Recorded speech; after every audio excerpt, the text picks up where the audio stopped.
एक समय की बात है, एक छोटे से गांव में राम और सीता नाम के कपल रहते थे।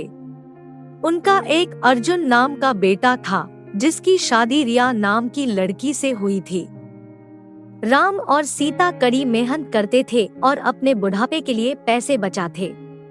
रिया बहुत लालची लड़की थी और हमेशा अपने लिए और चीजें चाहती थी। जैसे जैसे साल बीतता गया, रिया का लालच और बढ़ता गया। वह अपने पास रखे चीजों से कभी संतुष्ट नहीं रहती थी।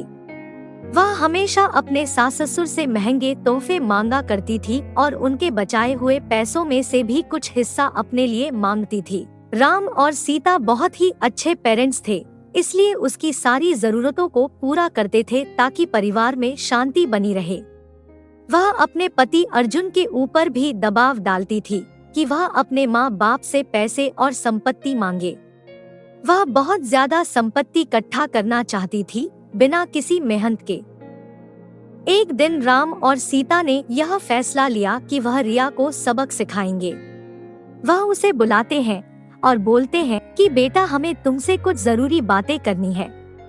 हमने यह फैसला लिया है कि हम अपनी जायदाद का कुछ हिस्सा अपने बच्चों में बांटेंगे और उसका कुछ हिस्सा तुम्हें भी देना चाहते हैं। रिया खुशी से झूम उठती है, क्योंकि वह हमेशा से यही चाहती थी। लेकिन राम और सीता के मन में कुछ और ही चल रहा था। उन्होंने एक पत्थरों से भरा हुआ बैग उसे दे दिया और बोला, बेटी, यह तुम्हारे हिस्से की संपत्ति है। उस बैग को देखकर गुस्सा हो गई। उसने उस पत्थर से भरे हुए बैग को जमीन पर फेंका और जोर से चिल्लाते हुए बोली कि मेरी मजाक उड़ाने की तुम्हारी हिम्मत कैसे हुई? मुझे पैसे चाहिए, ये पत्थर नहीं। राम और सीता ने शांत तरीके से उसे समझाया और बोले, रिया, सच्ची संपत्ति सिर्फ पैसे और चीजों के बारे में नहीं है। यह प्यार, दया और जो कुछ भी तुम्हारे पास है, उसके लिए आभारी होने के बारे में है। हमने हमेशा तुमसे प्यार किया है और तुम्हारी देखभाल की है, और यह पैसों से भी अधिक कीमती है।